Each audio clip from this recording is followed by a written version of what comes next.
Hey there, welcome to Spectrum Pulse, where we talk about music, movies, art, and culture, and today it's a big one, the top 50 best songs of 2025.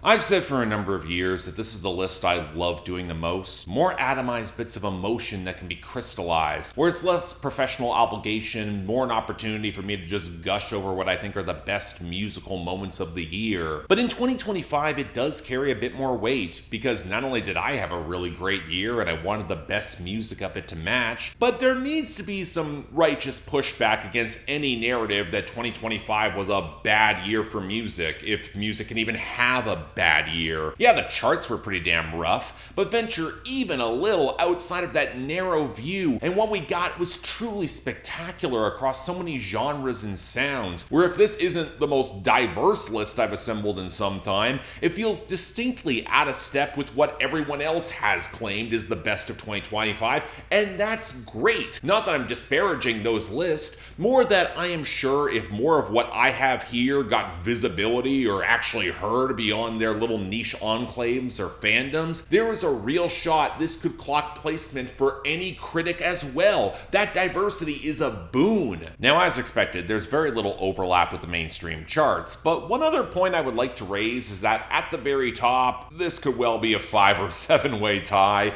Truly spectacular songs that could have won out in any other given year for the top spots. It's kind of a quirk of fate. They're all fighting for that number one. And out of sheer coincidence, the top 7 acts, they all start, in a way, with the same letter. I don't even think that's ever happened before. It's just kind of nifty from a tracking perspective as an Easter egg. But let's not waste any time, shall we? This is gonna run rather long. Her nails are hot, bright red, 'cause she's a bad motherfucker, and all the boys wanna love her when she bats her fuck me eyes. Yeah.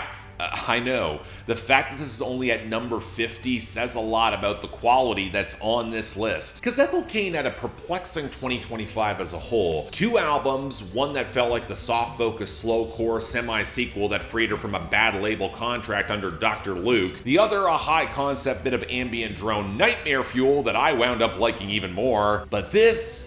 damn, what a character portrait. Set over shuddering waves of 80s inflected synthesizers as the rickety drum machines click in and the guitars smolder, where there is some complicated venom to hear from the onlooking classmate who might be weaving some jealous stories about a rival with writing that feels a little bit too raw and slapdash, very teenager, or seeing a little too much of a tragedy of family cycles, depression, and the girl caught within it trying to find love in all the wrong places, where said classmate can't even hate her as much as she might want. For as much as Lana Del Rey weaves a lot of gauzy nostalgia portraits about women with fuck me eyes, Ethel Cain's messier empathy strikes past fantasy, and it feels all too real, and better for it.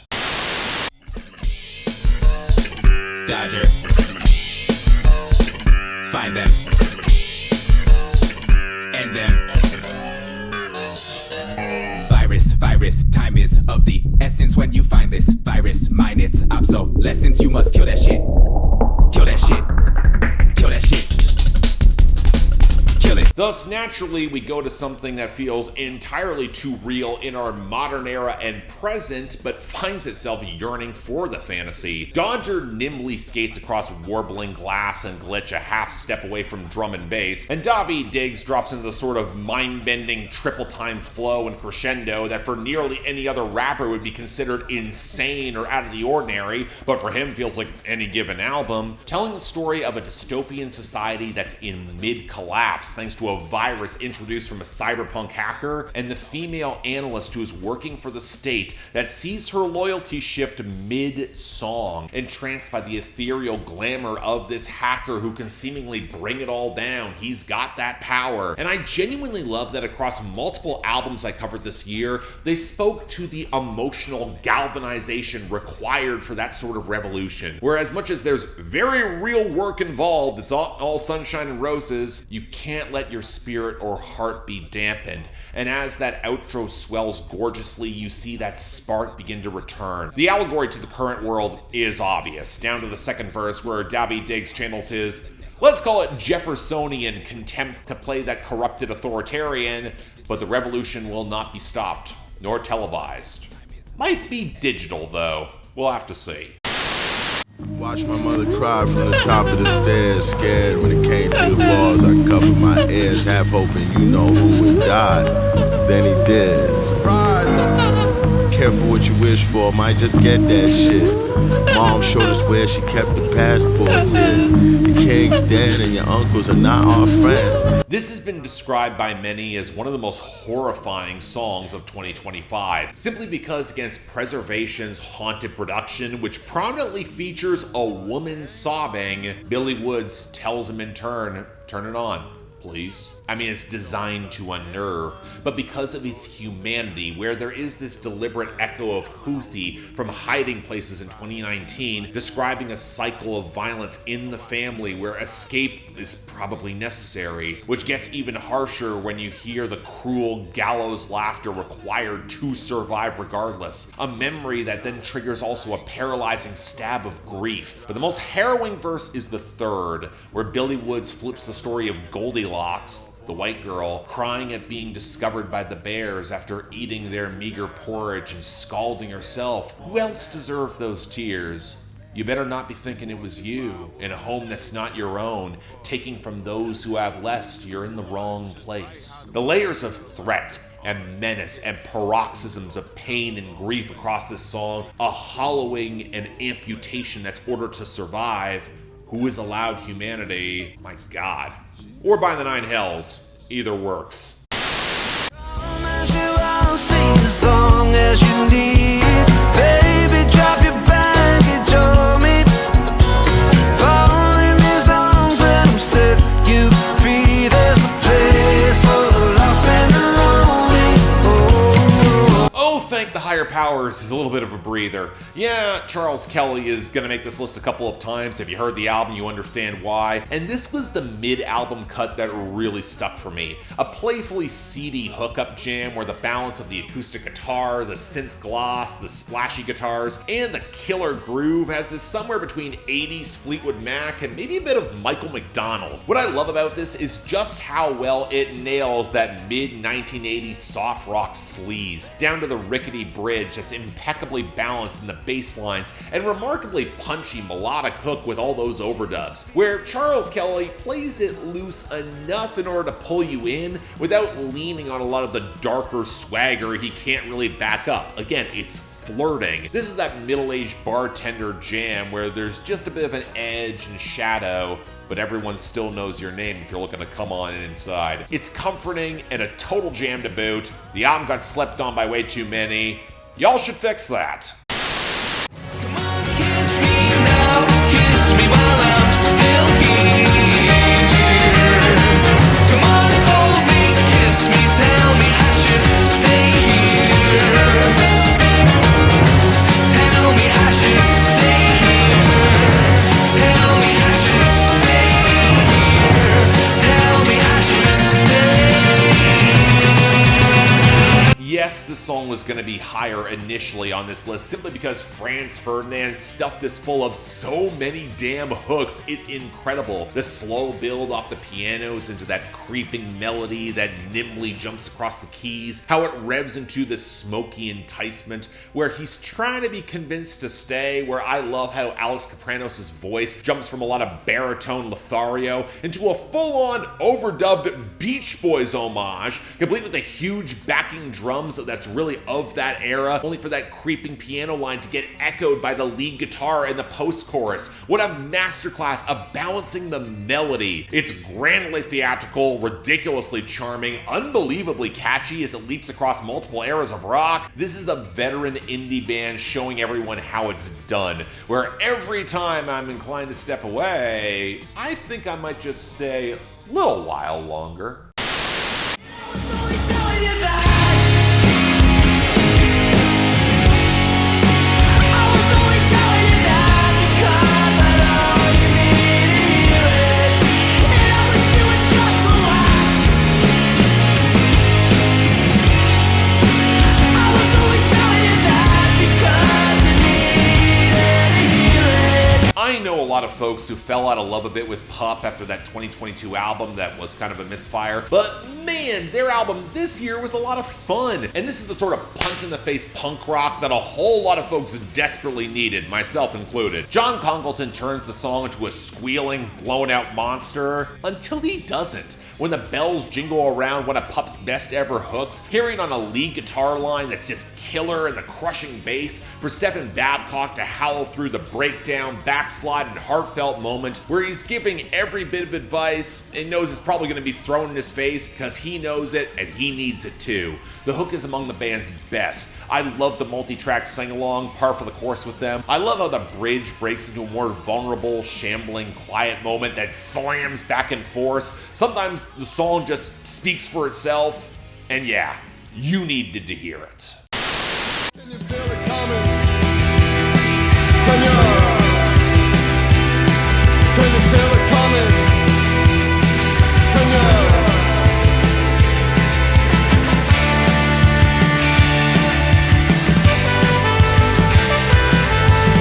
I'm on the edge, I'm on the edge, I'm on the edge of nothing. We're going from hearing to feeling, and this sort of indie rock where the awkward, keening post-punk edges, they gotta build each interweaving melody before the frontman Louis Parsons just begins to chronicle that rising bit of tension with that voice that's splitting the difference between hometown Australian Nick Cave and Hamish Hawk. This is a song that is fundamentally kind of simple. Take every nervy impulse, every creeping moment of anticipation, pile in that momentum, including Ashley Cahoe just belting over that second verse. Her contributions for Floodlights are essential to this band's chemistry, and then the horns just erupt and it's fucking glorious. And I love how they swing back around for that bridge to build off those more staccato, chiming keyboard line, and it just goes nearly as hard. Give this band a better producer who can really optimize and tune the dynamics a little bit. This could have been among the very best songs and the most striking bangers of this year, and even still,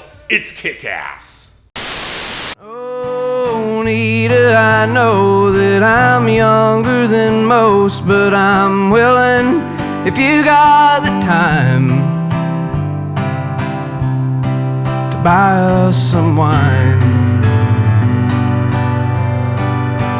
Okay, I know longtime Tyler Childers fans will think this is cheating. Juanita has been in his live set since the mid-2010s, going back before Purgatory, and yet I'm putting it on the list now? Well, first off, the recording is kind of perfect for it, actually in the studio. The ragged acoustics, the slightly overblown yet seedy production, as the pianos and accordion and pedal steel and fiddle crash through this oversaturated mix. It has the feel of overthinking and overdoing it, but when you recognize the song is from the perspective of a guy a little bit too young trying his best to pick up a cougar and who is hilariously, tragically out of his depth, well, yeah, it all makes sense. And what I love is that it just commits to the whole desperate attempt at romance here, where he's pleading for her to buy them wine so he can sing her a song about a life that he absolutely cannot provide for her just yet, and hopes that maybe she might harmonize along with it. I appreciate this for the same reason I love,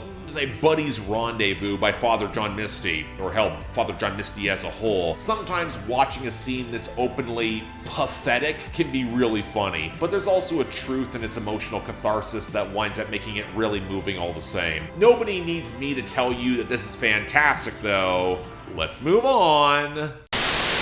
There's something I can't explain here that only you and me know. You can have me, and I'll honor this the best that I can. With everything I am, I'm all in. You know, maybe this was the song about weddings and rings that Tyler Childers was thinking about. Now, you all know by now I got married this year, but what you probably don't know is that my first dance song was one by Rustin Kelly. Not this one. I'm not about to say which song publicly. Some things are not meant for the internet to know widely. That's a good thing. But when I was getting ready for the first look, I played this album closer upstairs at the venue just getting ready, and while I already had loved its slow motion picture of truly buying into a real relationship across the board, at that moment I heard something in the soft pianos and Rustin Kelly's falsetto that I knew it was going to be really special. I shared this song with my wife a few months later, not lost any of its power. What can I say? This year I went all in. With this, don't need to add anything else. I'm dressed up and waiting for something to change. The overhead lighting makes faces so strange, but there's something about her that's breaking my heart and my past. How long could it last?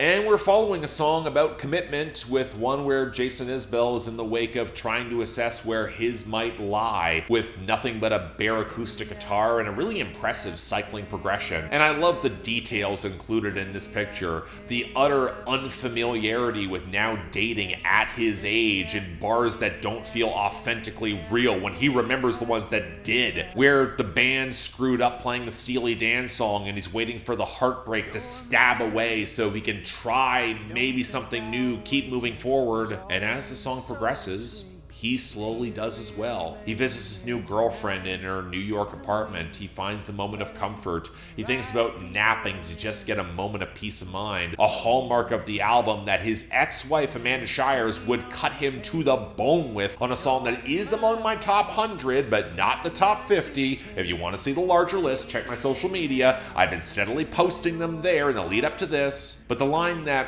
really struck me was how Jason Isbell's new girlfriend says he reminds her of Calgary, where she grew up. And I think that goes beyond just the country music connection.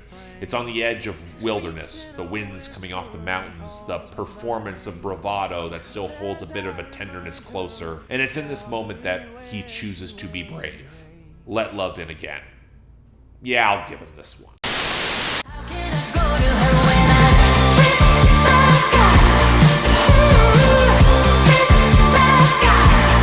When I kiss the sky, I know you're right, but fuck it, it's whatever my. Okay, I'm still thoroughly annoyed that Sigrid's fiery third album, that was the definition of a return to form, did not get the crossover hype it really should have this year. Case in point, the most sardonic and self-aware kiss-off that decides to say, fuck it, I'm gonna be everything you accuse me of being and blow you out of the water anyway. It is overcompressed. The snide rap delivery on the second verse is kind of a choice. It's all a little bit too saturated and colicky as the guitars try to cut through all the processing, and it really did need a final hook after the solo. It would have been higher in this list if it had it, but man, the writing is so sharp where Sigrid acknowledges she's now playing a parody of herself, yet it doesn't matter when it hits so hard. She knows you're right about all of the critique, but fuck it, it's whatever, man. The most punishing eye roll that came out of music this year. This is a song that works all of its flaws into its strengths. And speaking of going a little too hard for its own good, Maybe you want this too. I look like the sun to you. Do I blaze freckles on your face? I bet I do.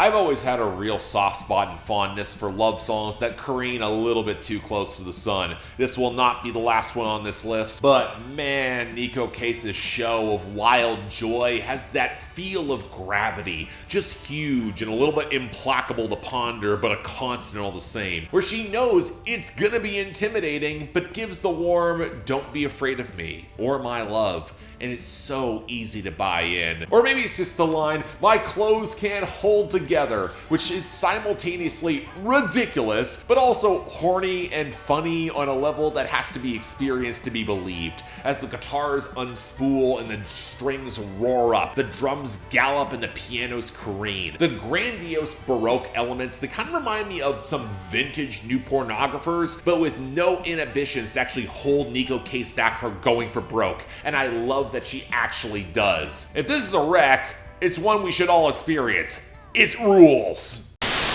Was it better? I was younger, different problems.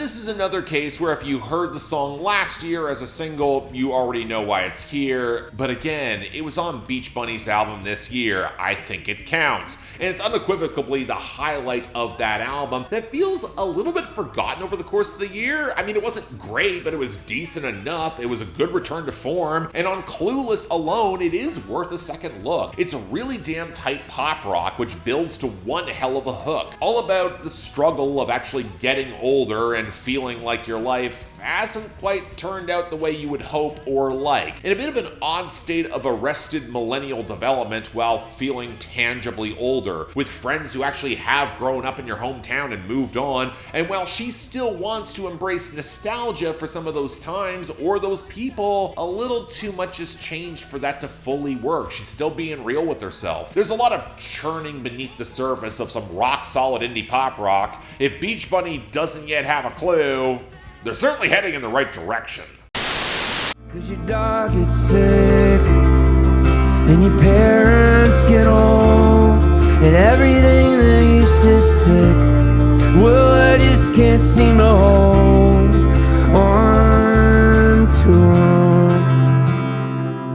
And speaking about the often painful passage of time for a lot of millennial singer-songwriters, yeah, this one really stuck. I don't want to get into a lot of the catastrophizing spiral that Rustin Kelly goes throughout this brittle, distinctly haunted song with the watery atmospherics and the frail guitars, that paralysis, the feeling that you can't get out of your own way or your own head, so you're just spurned to be more reckless as the world just burns around you, and you can't save a lot of the people that you want. With the note that his dog getting sick, if you really want to just keep ripping one's heart out, it's all just a little bit too real. But then at the end of the song, he wakes up, he feels his partner close in that late night spiral, and he can actually sleep.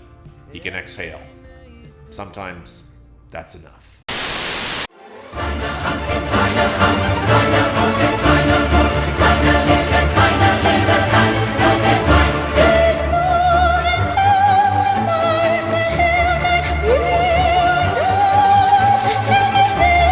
Okay, I feel like I've already reviewed this song 2 or 3 times already. When I discuss Lux, and then on Billboard Breakdown as the world hit that really should have happened, 2025, what's wrong with you? And now again here because, good lord, this is the sort of climactic neoclassical art pop that feels literally biblical in its exploration of a tortured and abusive relationship that splits between the distinctly human and divine in the ugliest ways imaginable, even as the strings spiral and saw. Rosalia plays towards delicate beauty with some operatic intensity. Eve's Toomer's jarring shouts on the outro of "I'll fuck you till you love me," they're meant to feel very discordant, especially as they then break down into a plea for love. But it's Björk who sealed this for me. No surprise, taking what could be a very easy juxtaposition and bringing her ageless yet agonized humanity to the forefront, where she hopes that one can still be saved through perhaps divine intervention, but that signals a very different yet no less toxic doom. I don't always think Rosalia hit the magnitude she was targeting on Lux. I applaud the ambition, but here, oh yeah, it goes there.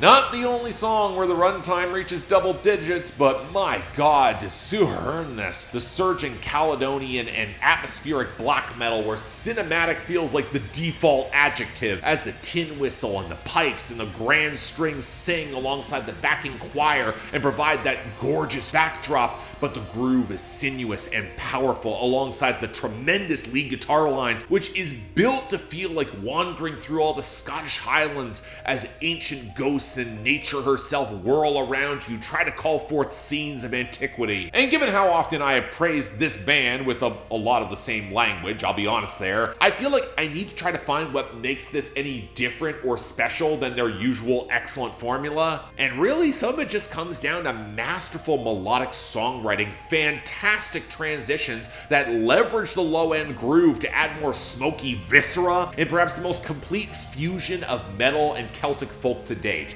It earns its length. It's damn near Titanic in its swell and scope. Yeah, when I'm still singing this song's praises nearly a year later, that matters. Better days, nothing touch me. Light it breaks on the wings of a dove. Better days, let them touch me. Let it take everything that I love. I think pretty much everyone has felt a bit cooler on Perfume Genius's glory this year. When you have some of the best runs of the 2010s, these things will happen. There will be a bit of a drop-off. But even among those fans and critics, they still acknowledge this is a highlight, and for damn good reason. That lumbering beat as the guitar creaks around a song that feels perpetually askew and unstable. The feeling that something has indeed been knocked loose or amiss and could be leading towards something very bad, impending grief. But then you have Aldous Huxley come in with her gorgeous cooing, inviting the nostalgia early, and it's a perfect moment of atomized comfort. If it was just that trade-off, the song could have had a shot for this list, but then it breaks into a legit banger right after that hook as the noisy guitars careen off the groove, and Mike Hadrius masterfully controls all those mood shifts. I love how his vocal register moves across octaves on the final hook, savoring the control and knowledge that at least for now, it's enough. It's the song on Glory that absolutely lived up to the album title. Man, it's special. Oh, my brother, you don't have to follow in your bloodline. Oh, we got each other, and if you got tomorrow, then you still got time. Oh, don't look at me like that. If you already saw my best hit songs of 2025, you knew this was probably coming. I get the feeling that fewer folks were surprised about it coming from me, but I also get the impression that the more rabid side of Pop Stan social media or Pop Stan Reddit hasn't fully engaged in full with the list, mostly because I'm a half step outside of that scene, for good reason. Either way, I'd rather hear Alex Warren and Jelly Roll, for that matter, make some rougher leaning folk material that better flatters their register and vocal timbre, especially with the wholesome but ragged camaraderie of the content and that huge hook and bridge. If you can call this coworker music, well, they might better understand solidarity than you did. That means something. On the Red River, not hard to remember when your daddy would never get old. When I saw the world from up on your shoulders, I remember the view. When you live like we do, death doesn't leave with the best part of you. There are two songs on this list that open up their albums with a very frank confrontation with grief and loss from, I'd say, a slightly more conservative lens. And while amidst Turnpike Troubadour's fans, the Hunting songs are always among being the best of any given album, that goes without saying, this goes deeper than most. Frontman Evan Felker has, mostly in jest, described this as a 5-minute waltz about intergenerational alcoholism and obscure dog breeds, but the odd, barely spoken details here are what makes it so much, as the warm acoustics and fiddle cushion that sad story, with the lingering pain as a price of admission that can never be fully expressed among a lot of men. But there's the reality that death doesn't take away the best memories. Note that I didn't say unequivocally perfect or even that good of memories, but the most formative, the most real. Call it cliche or too obvious for country or Turnpike Troubadours in particular, this still fucking works.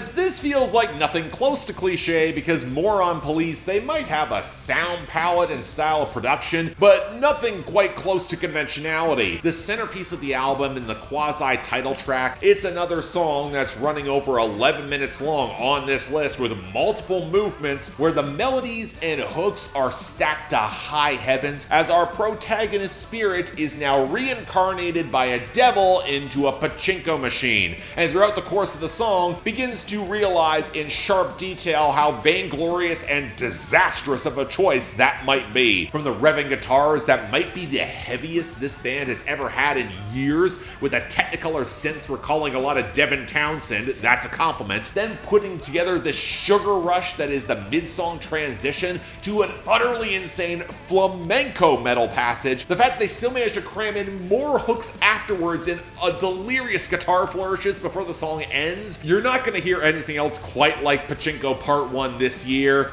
but man alive, you should.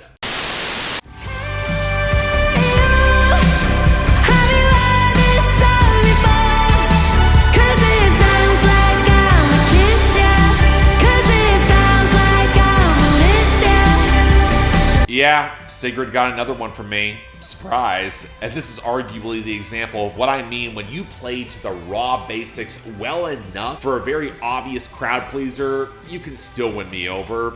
I'm still kind of that easy. In the course of the album, the long overdue breakup has happened, and Sigrid is looking to get whatever she's got left, and that's the music. That's the song, that's the stage. So with 4 chords and the truth after the rattling guitar spikes off the synth gloss, she is back on that stage for another love song for the adoring fans who have heard this already and they don't care. It's special. It's painting in glorious primary colors for pure joy. No, there's not much in the way of sophistication here. Again, I know that a playful pop song that's relying on a lot of high contrast gloss and metatext for all of its power, that does tend to work for me. But when she drops back in the bridge to build that last crescendo, it's really hard for me to care or nitpick. Sometimes the course correction comes on just knowing yourself and what you do best. And for Sigrid, that's this song.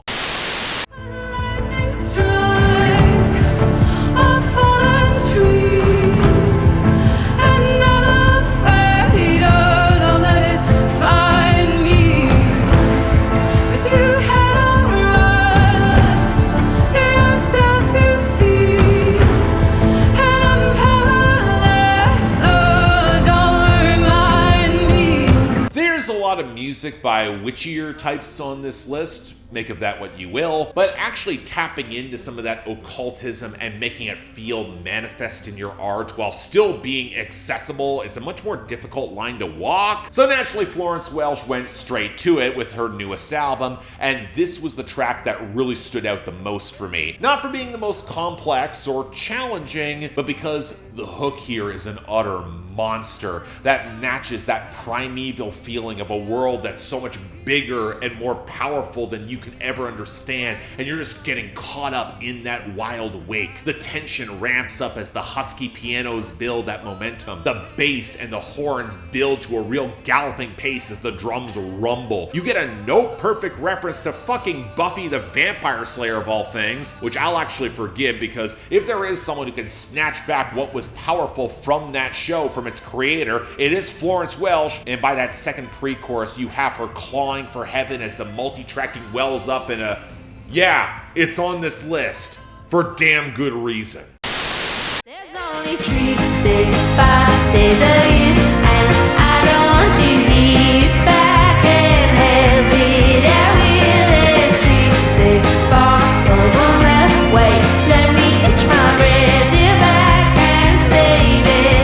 On the flip side, sometimes you don't need all the atmospherics from those women to actually just make your song as heart-wrenching or effective as it needs to be. Sometimes you just need the mother of all bad hookups on New Year's Eve, where the staccato piano, the brittle guitars, and the warping smear of strings and pedal steel behind her capture that whirling, intoxicated energy, leading into that moment signaled by a goddamn cowbell. What this song utterly nails is that aching desperation exasperation that comes with being a little too swept up in a cultural moment that you deep down know is fucking stupid. But you're alone, and you're looking for someone who might be alone too and gentle with you, if only for a moment, and C-Matt utterly nails how this moment can fall apart in excruciating fashion, the worst way, including improving in 2025 that she is the absolute queen of a post-chorus that's gonna get stuck in your head forever. More on that later, but in the meantime, given that this is the rare song on this list that might actually feel prescient or timely for the time period of release, talk about an object lesson.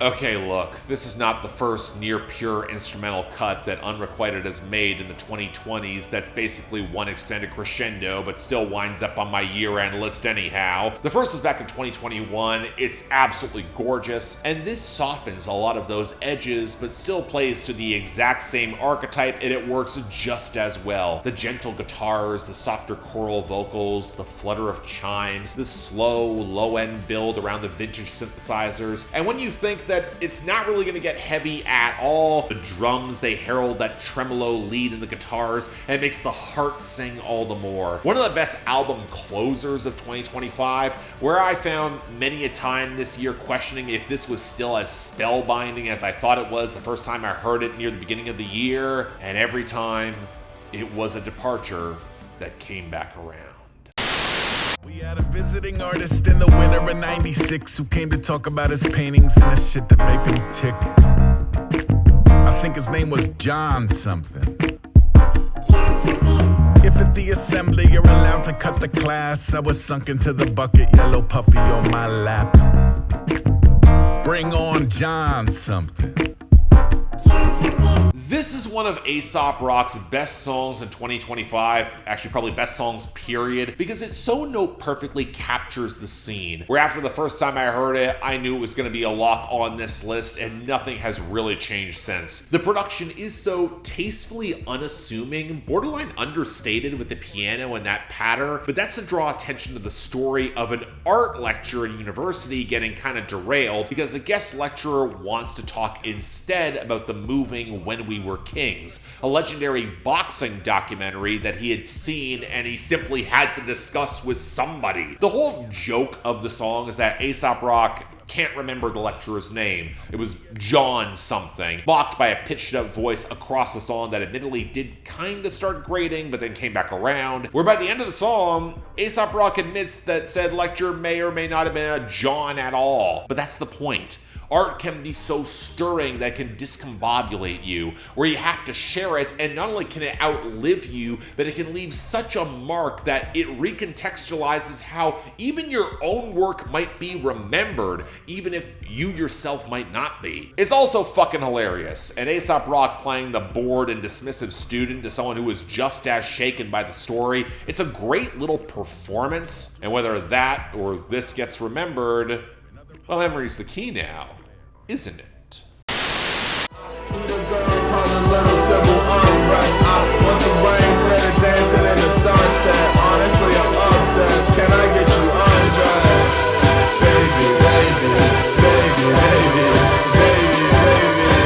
Look, I loved Erotic Probiotic 2 a couple of years ago, but I'm not sure I fully grasped that Nourished by Time had this in him. After a cavernously strange slow build, he careens into a double-time 80s freestyle jam with flashy synths, ghostly overdubs, and a slick little post-punk guitar relic that spikes off of the bass and lands one hell of a hook where the infectious passion just spills through, and then you notice the cliffside where it's all teetering. Because by the time you get to that second verse and he's referencing the genocide in Gaza, where it's not that far removed where someone might bomb a neighborhood in his hometown of Baltimore and then set that imperial boomerang in proper motion, you can tell this is as much geopolitical call to action as it is seduction, But why not both? Passion can cover a lot of ground. You can argue Nourished by Time saw a larger, proper breakout this year, and this feels integral to that. Let's call it a push. The birds don't sing, the birds don't sing, they screech and play.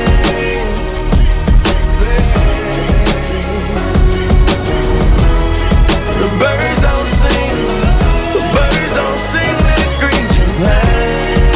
Oh, they screech and play.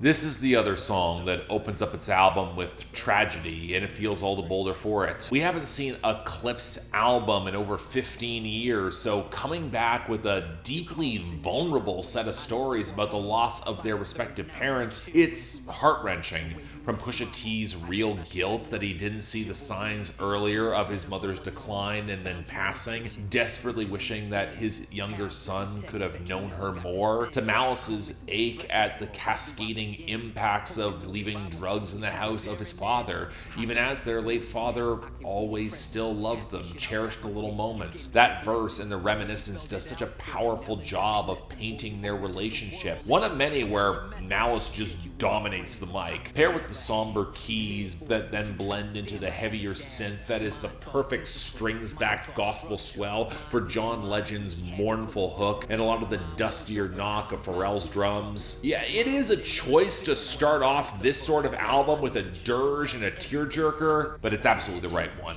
and one hell of a song. You gotta believe in the voltage that lives inside us. You gotta believe there's something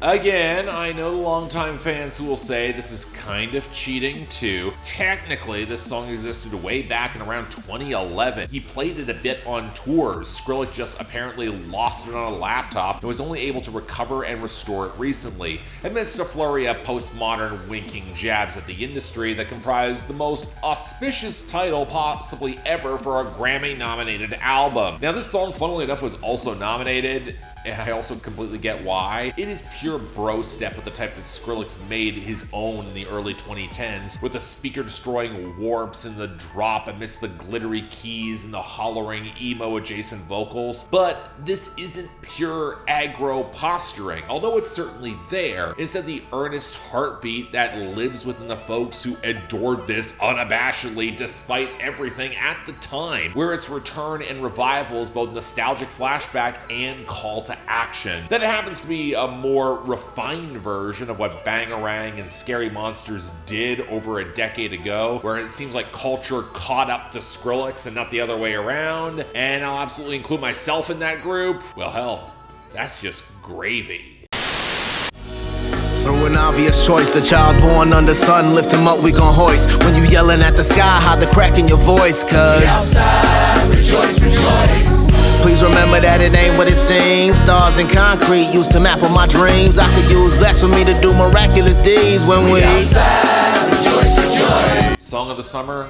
Yeah, no jokes about this. In my Discord, which is accessible for patrons and YouTube memberships at a specific tier, please join, help support the channel. We run a music league where every week folks voted on a specific song in order to satisfy a theme. Whoever got the most votes won the league over like 10 weeks. And this was my submission for the category Song of the Summer, and funnily enough, it didn't clinch the top spot. Stay tuned for that. But it certainly was close. And yet there is something about McKinley Dixon's music that just feels so apropos to the sweltering heat and humidity of summer, especially in the South. It was true when I first discovered him back in 2021, and this just expands and nails it. From the birds and the backing field recordings, to the playful jazz horns and the live percussion that sets up the just jam vibe of that extended intro with so much saxophone, to actually setting that hollering summer scene in actual bars for the kid who has harnessed some of that magic to resurrect his friend to live again.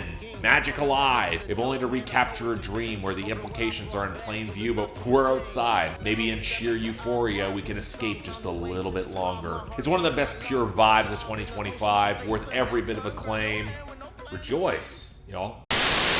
They say you thugged out, gangsta, gangsta. Everybody bugged out, armed and dangerous, drained and drugged out. Anxious, ain't ya? Banged up, banger. Tell them bitches stop playing with us. Of course, there's the other side to being outside, and Jid is going to describe it in harrowing detail. I'll freely admit that I'm a little bit shocked that this wound up my favorite from God Does Like Ugly this summer, which has actually aged pretty damn well in the months since, especially that opening run that if it had just been sustained throughout the rest of the album, we could have had the album of the year. But I think it's the juxtaposition that really nails it for me. The slightly wonky melody as the bass just swamps out the low end without actually clipping the rest of the mix, and Jid sounding so playful in the gangster posturing, almost stifling a laugh until he very much isn't. There's a real ugly reality that requires black men to play up this role and then enact the consequences. Maybe Malcolm was more right than Martin in the end,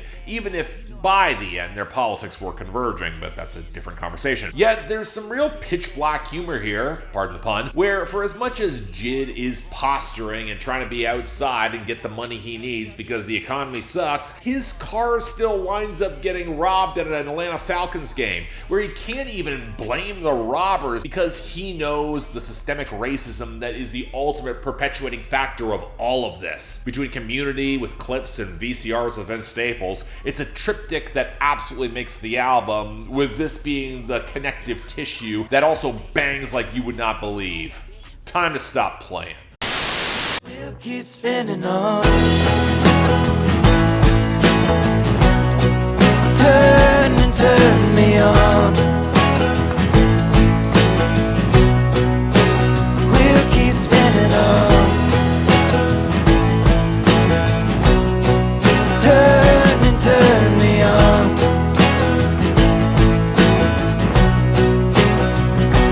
Let's not mince words. The reason this song is on my list is that warm guitar line. Jesse Wells wrote one of the most goddamn catchy acoustic melodies I had heard all year, in a pretty stacked year for them, and it's stuck. It's not an overpowering hook, but it lands like you would not believe. But that's not the only reason I love this, because it's one of his more sober and straightforward and reflective moments. He has to be conscious of the passing of time, the things that he can't control, where the plain-spoken aphorisms, they might be true, but he's gotta place some trust in that wheel of time to keep on spinning. Maybe that'll be enough. I gotta wonder if he considers that a nerdy reference like across so much of Middle, or if it's just folk wisdom drawing back to the early years of this genre where it also aptly fits. Either way, it's a relaxing breath where Jesse Wells openly acknowledges his tangible limitations, and in an overworked and possibly overexposed year, it felt like it preserved the most care. In that, it's still goddamn excellent, easily his best song of this year. Don't you picture on the cell phone, I want you here with me. Don't want your memory in my head, no.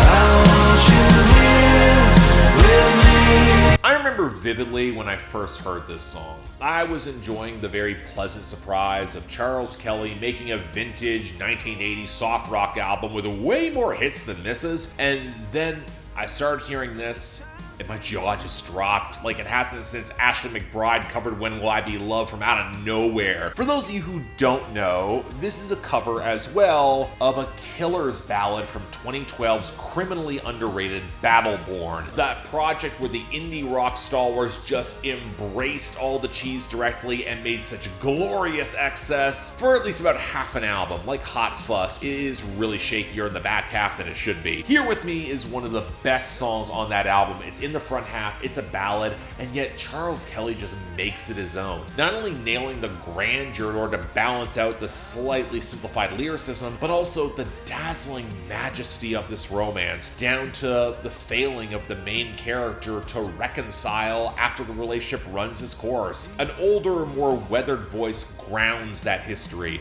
and Charles Kelly is no perfect pulling it off. Yes, I'm always a little bit skittish putting more covers on lists like this, but I never got the proper chance to give anything from Battleborn its proper due at the time. I started making year-end lists 1 year after that album came out. This is finally settling some old business in the best possible way.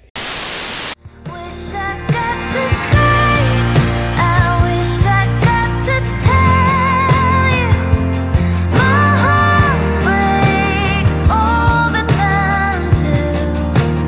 I wish that you stayed, I wish I could show you the place where the light gets through.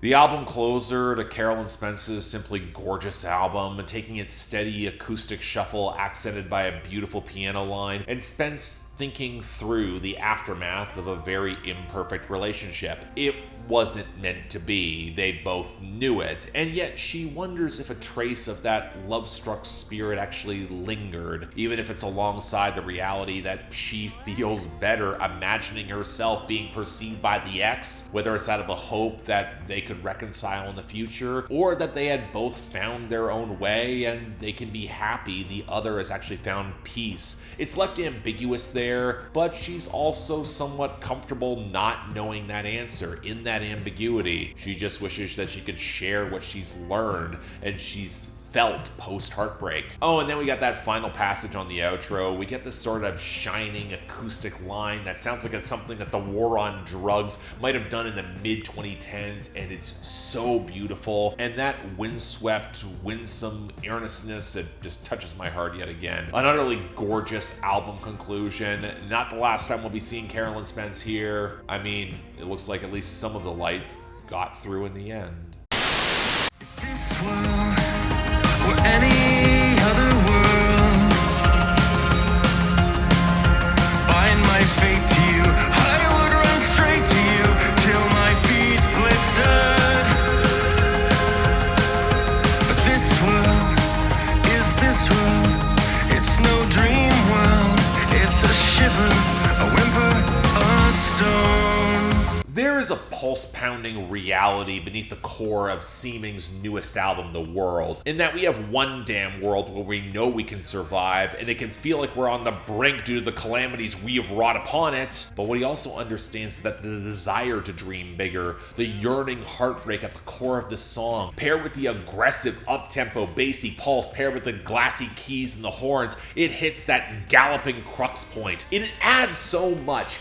There's climate grief here, but it's balanced with the desire to actually try to see or imagine that other world, juxtaposed with a potential romantic escape. But the world we're on is plenty big.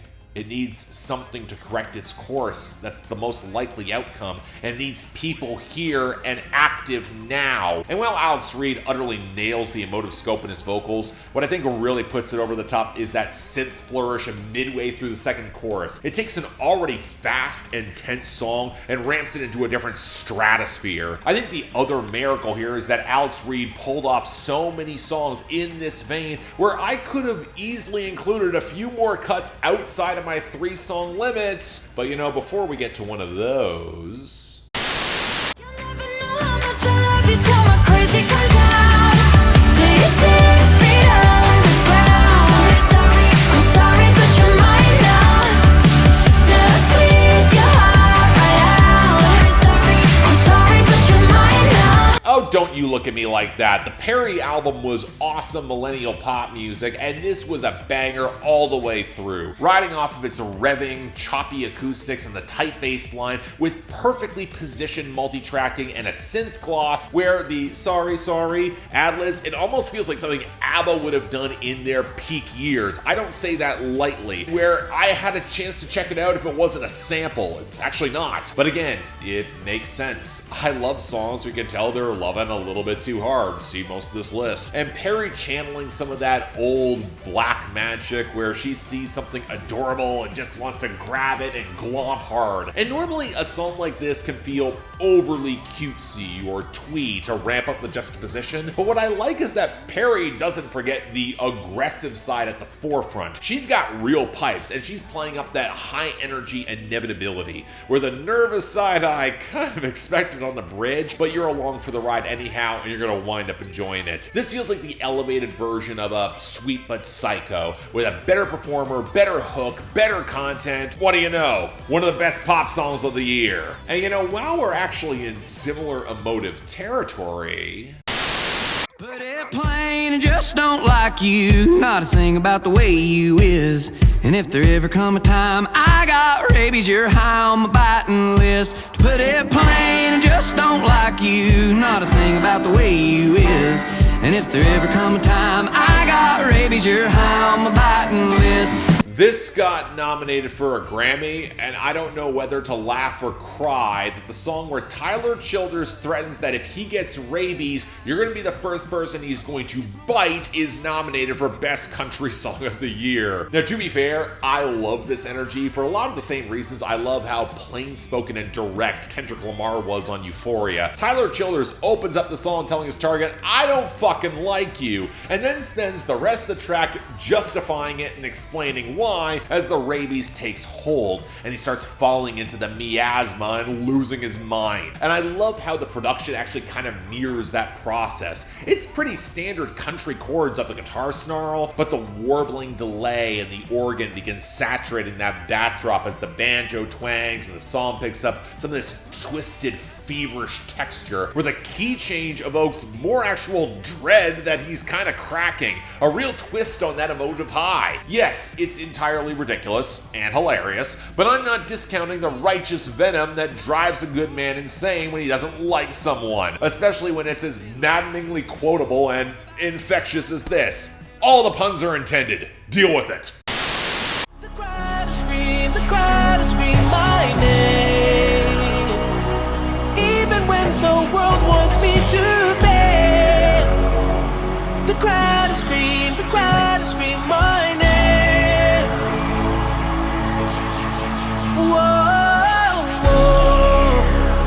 You know, I'm a little bit shocked that this song stuck with me so long this year, because while it seems like a lot of folks pretty much memory hold Hurry Up Tomorrow, this penultimate song is the thematic crux point, and arguably where The Weeknd really stuck the landing across a bloated and rather frustrating album. I mean, I do get the memory holding. I also like that this stares his vocal failures live in the face, the crowds and audiences that want him to fail or succumb to his demons, and while he keeps giving them a lot of what they want in his content. And there is something genuinely perverse in him saying that he should be sober, but he couldn't afford his life or his art to be boring. Given that I've heard multiple powerful women this year talk about the critically acclaimed men who make boring music, I kind of see how that sort of galvanizes him, or at least lurks in the back of his mind. But the next step, leaving behind this stage, the stage name, moving forward into a deeply uncertain future, that infuses the narrow,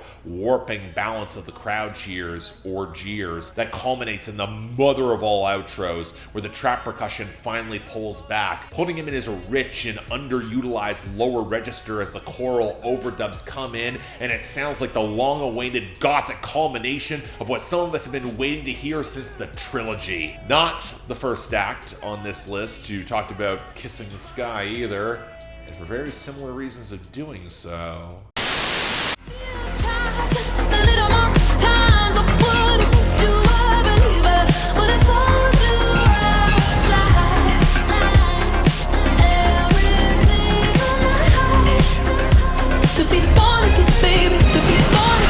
This should have been a hit. It charted for a bit, it debuted reasonably well. Even if Lisa's album wasn't any good, this song had the pedigree of a good Doja Cat verse and an old Ray demo that she reworked into a fantastic pop song. The fat, warping bass line is better than everyone here deserves, especially as the thick, saturated synths surround the sweep of the mix, and some terrific textured percussion patter, and the trade-off of vocal harmonies is spellbinding, especially when you delve into the content and this becomes the post-breakup flex as they're putting the challenge to anyone who can ride with them, where they can make the sex sound so goddamn mind-blowing that you would be crazy to pass it by. It's honestly the sort of collab that reminds me a little of Lady Marmalade with a trace of Don't Call Me Angel, which I still like seemingly more than anyone else, but way better than either of those songs could attempt to be. This is a pop song that aimed high in a year content to bottom out. Can we blame America for this? I certainly think we all should. She said, I don't ever wanna see you like that. I guess I ain't got a choice but never turn back. Fill my soul with solid gold. I'm complete, I'm whole. All I know is where you go, I will go, I will. At some point, you actually have to try to get over your shit. Rustin Kelly made multiple great albums about falling in love and then losing while he grappled with his demons, with Shape and Destroy probably being the best for the persistent struggle of trying to live with them while in a stable relationship, even if that sadly didn't last. But you have to ultimately want to heal if you want to move forward in some of these cases. And against the electric interplay of the synth and the guitar and a truly excellent hook, Kelly confesses all of his self-destructive tendencies to his new partner, and she challenges him to not see himself catastrophize, and he loves her enough to actually try. And what makes the song so goddamn euphoric is that at least in this moment it works. He might not have fully addressed the roots of some of those demons, and I don't think he ever truly will, but it's a victory, and that heady rush helps him feel more stable, not default to the worst possible option where he would wind up burning out and apologizing later. If there is a song that felt more galvanizing for me in 2025, it was this one, and as someone who has been taking in all this journey, yeah, you know what, even if it doesn't last, I feels well earned. Dear Emerald Avenue, Church of God, I hope this message reached you well. I wrote this with a broken heart. See, recently my auntie Carolyn passed away, and half the way to the funeral I realized that it's some shit that niggas just gon' have to say. You think you outlasted? That wasn't just my auntie in that casket. You just buried KOK in Sunday school and classes. The only saint you see on every Sunday season passes. Somebody need they ass kicked. To this day, I'm shocked that Chance the Rapper made this song, because it was the leap I did not see coming. Maybe it was the collapse of his marriage. Maybe it was the right theory that he found online somewhere. Maybe it was all the backlash he faced. Maybe it was just watching the world around him that made him feel so righteously pissed, where Chance is shockingly good at expressing anger when he has to, and it's at the church institutions which he placed so much weight both then and now, from the local church that engages in a lot of trivialities rather than actually go out and help those who are desperately needing guidance in the modern world and community, to the mega churches who just prioritize the disease of prosperity gospel over any sort of charity and giving back, to the black church who has sacrificed some of its revolutionary zeal. I mean, this song can only have real teeth coming from somebody who was a pew baby, a part of the community and congregation that feels that pain of betrayal, where the lines of "I'm on my way" at the very end of each verse, as the bass gets heavier, the horns sound, it is both threat and promise, and Chance knows that he can be part of the solution as much as highlighting the problem on that fourth verse. It's an absolute titan of a song. My God, indeed. I was a gravel weed and I needed you to raise me. I'm sorry the day came when I felt like I was raised. And now that I live to see my melodies betray me, I'm sorry the love songs all mean different things today. Some of you who know me and my fondness for Jason Isbell might well be surprised that this isn't higher. Truth be told, it very nearly was. For just the man and his acoustic guitar, the hook is excellent, the melody is striking, and the arrangement is still raw enough to sell the pain here. This isn't just about the collapse of his marriage to Amanda Shires, where he wishes he could indulge in a lot of machismo and get more angry, but he just can't, especially as he can't help but see the dread in a collapse he knew was coming, potentially one that could trigger a relapse for him. But the lines in the hook, "And now I live to see my melodies betray me. I'm sorry the love songs mean different things today." Look, if you watch my videos, Jason Isbell's love songs, his stories, his music has been a part of my life for over a decade now in all of their complicated moments. Some which I love because they felt messy, complicated, so deeply personal and heartfelt, so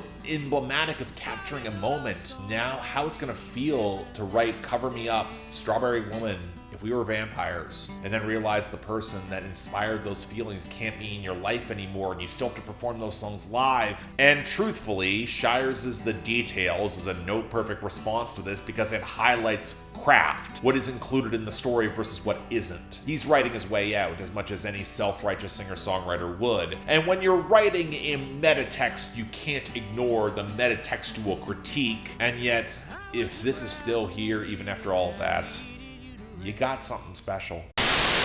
I wanna see what's inside, even if it means ruining my eyes.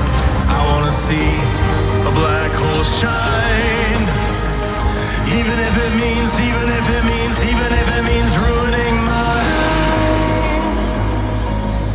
Sometimes if you gaze into the abyss stares back and asks you for its toll and what you will give. This is Alex Reed looking beyond human understanding, or at least trying to, writing about black holes, juxtaposed with a more emotional pull that he never fully goes into. But as someone who has a physics background, I actually really appreciated how he grasped a lot of the physical anomalies and details of engaging with the gravity, such that light cannot escape and space-time contorts and your eyes cannot fully perceive what is actually in that blackness because no information gets out and back to you. Perhaps in another universe, perhaps another way out, but also perhaps just infinite nothing. It's nightmare fuel, and thus the weight of the metaphor to stare into that alien unknown nightmare builds tremendous weight. And my God, the song actually matches it. The eerie woodwinds that opens up the track until it starts whirling as the beat and the synth start hammering, and then it changes up with brighter keys as the patter builds glorious presence, where you get a little bit of a key change fake out after the first hook as he dips into his falsetto,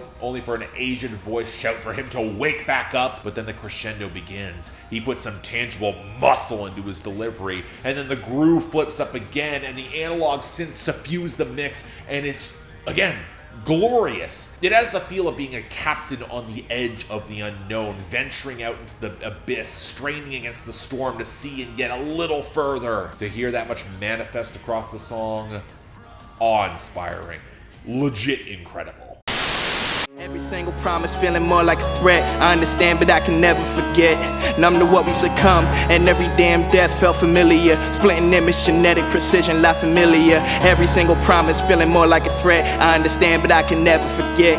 Numb to what we succumb, and every damn death felt familiar. Splitting image, genetic precision, la familia. I can make the argument that McKinley Dixon's verse on this song is the best verse of 2025, very early from the year, or at least the gold standard. And yes, that is against a rickety SpongeBob reference, which is also the moment where the darker bottom fell out of Gaius Guevara's album to reveal the ugly underbelly to all of Goyard's flexing and what is truly being hidden just beneath it. A familial cycle of violence where you become somewhat numb to the death and neglect and poverty around you to survive, or at least you think you are, and then that horrible cycle continues. I do not want to disparage Gaius Guevara's verses or production here either. It is is probably the best balanced mix on the entire album. His blend of street-level observation with literary references, it's enough of a tilt to highlight how this higher purpose was always kind of right there, right below the surface, where many will not deign to look deeper, and that's making a point itself, alongside the Philly-specific references like Will Smith in order to ground it in a sense of place, or a hand from his pop showed the power of a flinch, a quiet but very fearful reference to potentially getting hit. But then it gets bigger. McKinley Dixon's mother was more kind and tried to help guide him, tracing his hands. And then Dixon flips that reference by highlighting that's where one could be crucified. So as the tempo and crescendo builds momentum to a more societal, class-conscious picture, and the juxtaposition of the booming intensity with the rickety melody that gets overlaid with strings and McKinley Dixon's intensity getting even more wild and pronounced. Yeah, one of the best rap songs from them both. A seamless marriage of intent and function within the context of the album, but also outside of it, and that means all the more, if you can't tell. I have said, I have done everything but what I wanted. I guess I'll do anything but confront it.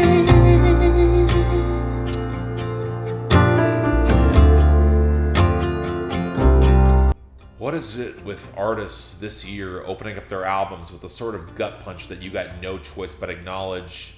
But this one felt different. Throughout the long, slow build, Carolyn Spence is building the courage to leave a bad, likely abusive relationship, which nobody fully sees from the outside, where you feel detached from your humanity just to survive, where all you have is time in both the best and worst ways imaginable. Especially as the song nearly runs 5 minutes with its intimate pianos and faint rattling strum. And honestly, Spence's performance so accurately connects with the weariness and pain and fear. It feels almost a little too real, especially if you've experienced anything remotely close to it. Suffice to say, while I've never quite experienced something fully like that, the emotional resonance, yeah, it's a lot, but at the end she does confront it, and that lets you hope for the best. By Big Butt Billy, Big Butt Billy, where'd they ever get those tiny little britches on? Well, good God Almighty, hell Satan, I've never seen a finer they them than Big Butt Billy. Okay, I know, bit of a tonal whiplash. It feels insane to go from that to this, but this is also the funniest song I have heard in years. Willie Carlisle, with some very spare instrumentation, makes a diner encounter with a hot non-binary server with a big ass sounds like something that has to be heard to be believed. The first time I heard this, I was crying laughing, especially in the final third where the wordplay, the force of delivery shoots the moon of silly and almost comes out the other side strangely inspiring or profound. But the more listens you give it, the more clever turns of phrase and poetry leaks out of the edges. It is a masterclass in balancing subtlety with gut-crushing hilarity. And yes, I just put a song named Big Butt Billy one away from my top 5. In certain years, it could have been number 1. You have to hear it to actually believe it.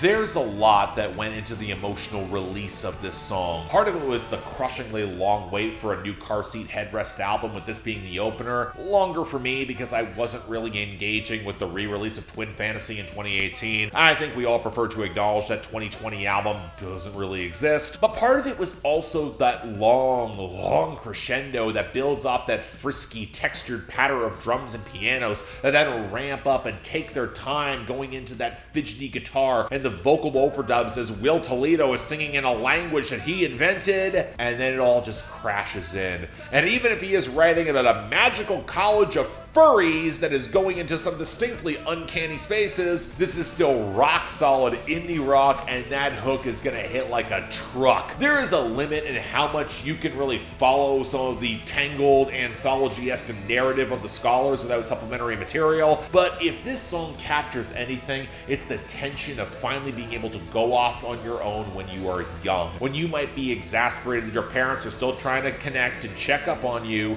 but there is this world of potential ahead where you remember all the comforts of childhood. You might be a little wistful for them, but you can see that far bigger world in your future. It feels like going away to school, and if this song had dropped in the summer of 2008 when I was going for university, it would have ruled my experience even more than this song did this year already. This was the elation that car seat headrests were actually back. And while I don't love the rest of the album outside of a couple isolated moments, when they write just goddamn great rock and roll, this is one hell of a result.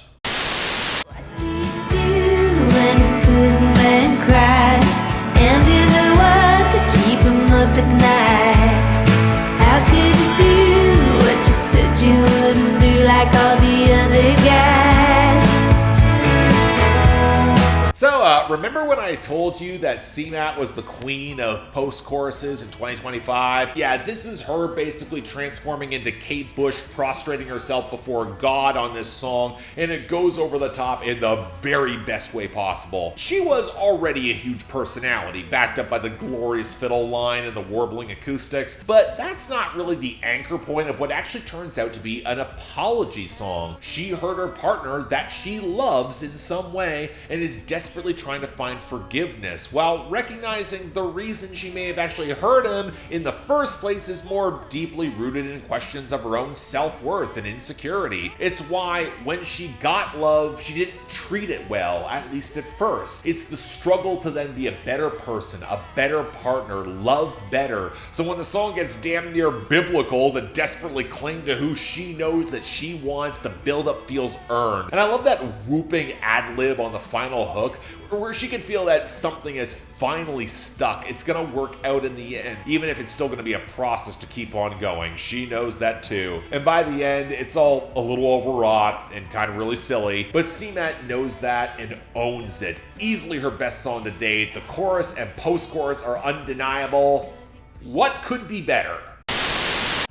Just see somebody, not just anybody. Wish that I was stronger, but baby, the truth is that I just can't be alone tonight. Say you're coming over, but I could just come over. I swear that it's the last time, baby, I know. Just can't be alone tonight.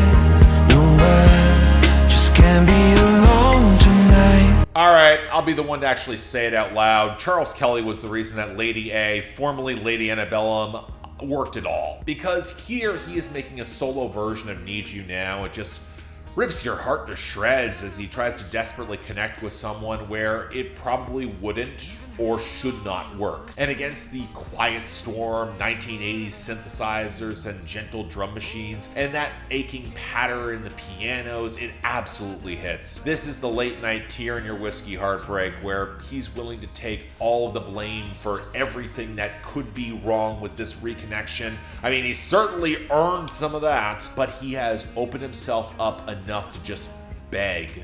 Hope that's enough. Especially as the song splits into this dizzying chord of shimmering keys after that second hook giving him just enough release. And when Charles Kelly has Leaving Nashville in his catalog, I can't call this his best ever song. 9 years apart in different genres with no other solo releases separating them, that's still kind of amazing to behold. But if there was one that stuck for me more than anything else in 2025, especially in the late nights when you're just hoping for that special person, it was this. Uncle said, nigga, you must be sick. All you talk about is just get rich. Choke my neck, nigga, and ice my bitch. Beat the system with chains and whips. This is culturally inappropriate.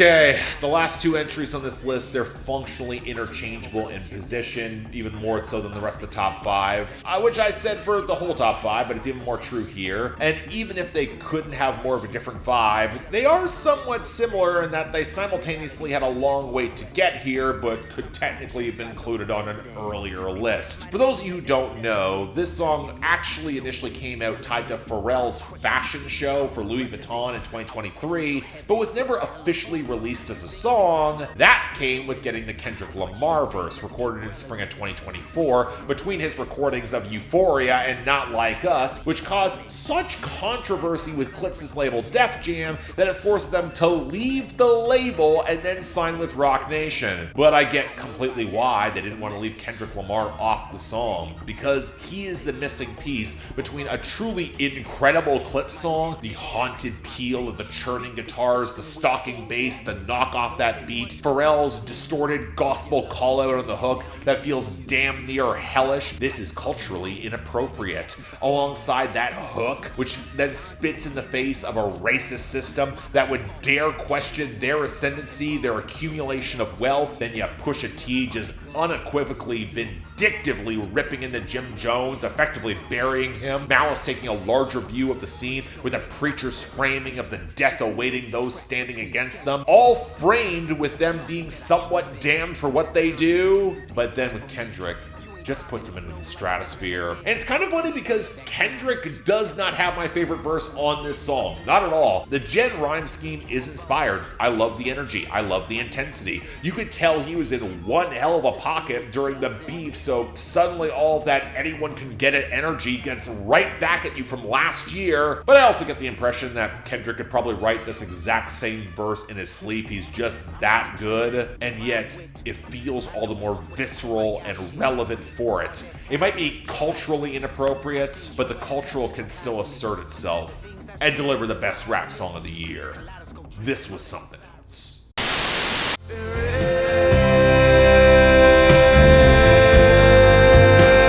I'm tired of holding on.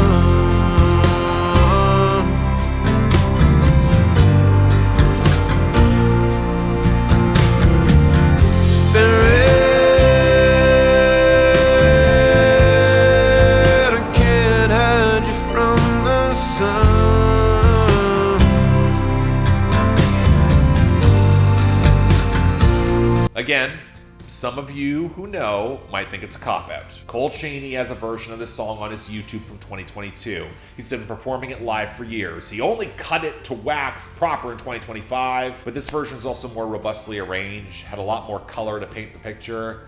I'm almost in awe of it. If this had dropped in like the early 90s amidst grunge, it would be considered a staple of rock radio to this day. Classic rock, modern rock, if not country as well. It feels not just like if it's of its different time, but of an era where a song like this becomes a standard forever, where you question how we never had it because it feels like it was always there. But those standards can occasionally feel a little ossified, by the numbers, too easy or boring if you're looking for a little more, especially the respectable ones of that era. But Cole Chaney is doing a lot more than that.